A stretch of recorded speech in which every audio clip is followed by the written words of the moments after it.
Hi, I'm Denise Burke. Welcome to another edition of Virtual Leadership Camp.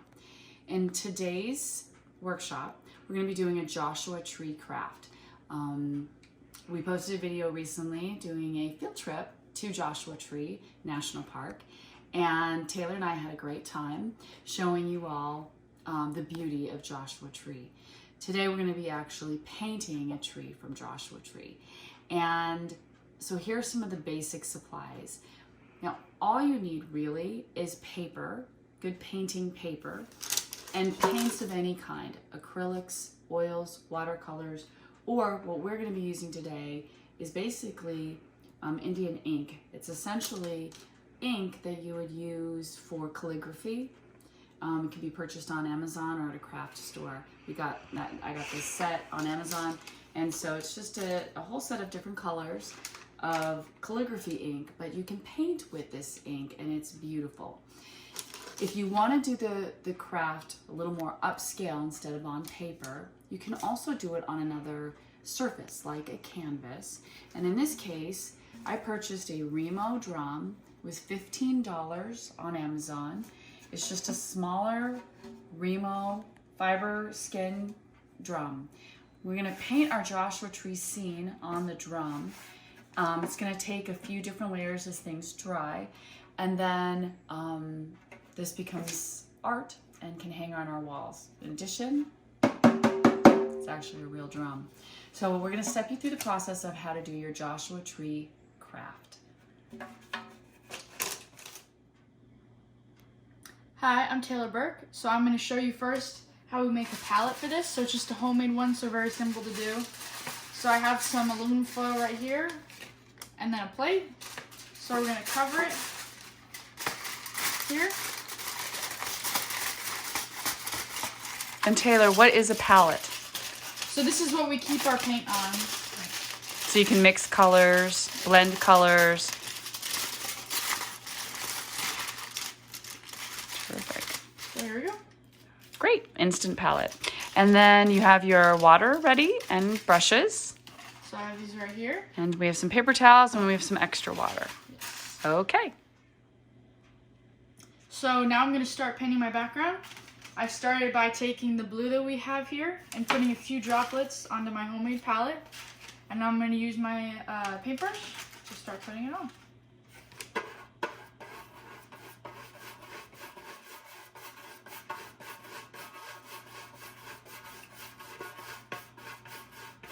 So you can see it shows up a bit lighter on here than it does here. So it may look like it's going to be a bit darker, but it's actually lighter than it looks.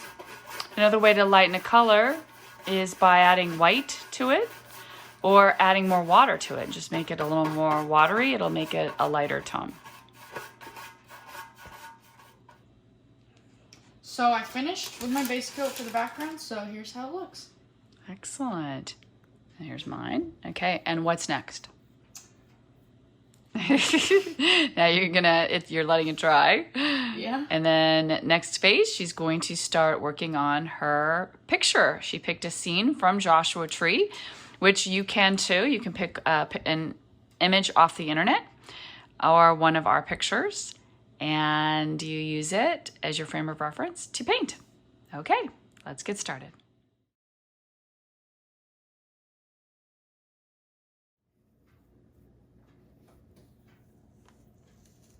All right, Taylor, so you have your picture taken, and you started with your frame of reference, which is based on your picture. This is about right here. The just line across is the line. just about half. So you just started with a line right across, so you know where you're going to paint your rock and your background. And on the top of that line that you put is going to be where your sky is. All right, well, I'll be videoing as you unfold. Mine is just ready to go. All right, Taylor.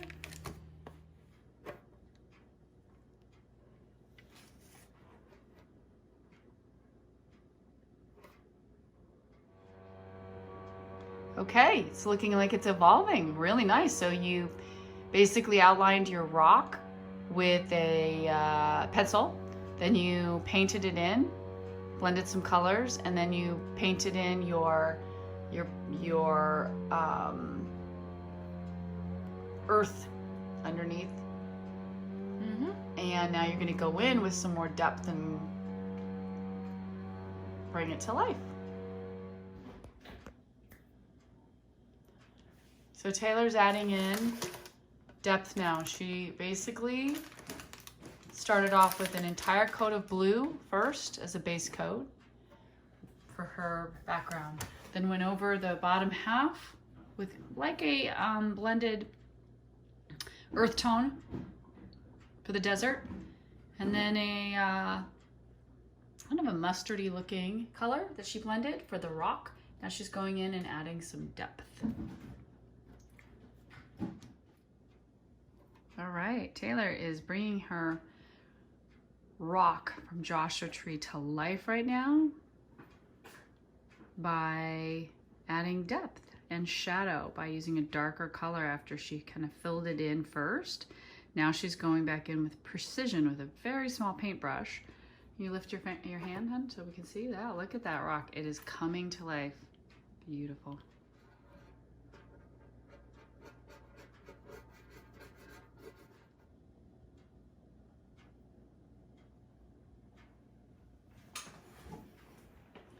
And here we are. Taylor's first attempt at your drum from start to finish. Okay, so Taylor, tell me about your Joshua Tree drum and what you found about painting. Well, I kind of underestimated it. I kind of tried to make it like too perfect like the picture and didn't realize like I need to kind of make it more my own. And so at first I kind of messed up a little like with the greenery down here, but of course managed to fix it, and I think it looks a lot better than it did. So yeah. Well, it's creativity. Yes. So what you found, what I watched you do, so the bottom half, you had one tone, like an earth tone.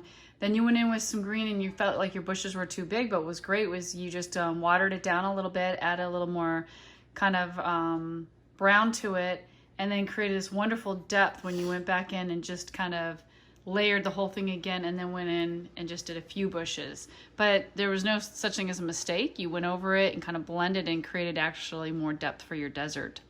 And your rock, the detail is beautiful. When you went in and added that darker brown for shadows, just really created a great illusion of that shadow. It's beautiful, Taylor. Good job.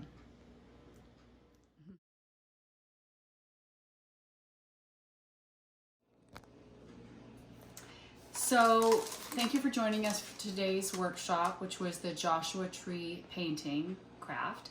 Again, we used drums that we got off Amazon for $15.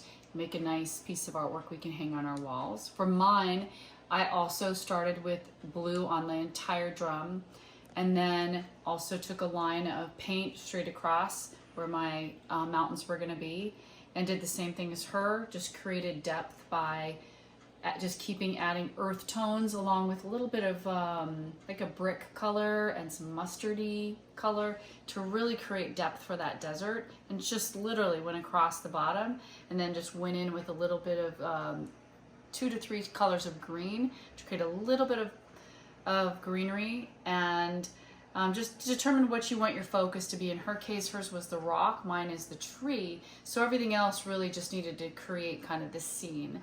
And you can make it as simple or as complex as you want, but the nice thing about art is something doesn't come out the way you want. You just kind of keep practicing with the paint and trying different things, or as Taylor did, muddied the desert a little bit, which actually was great because it created a lot of depth. So have fun, experiment with painting. You can also do a Joshua Tree craft by just pencil and paper. You can just practice drawing a tree or the rock formation or the mountains. Thank you again for joining us, and we'll see you next time.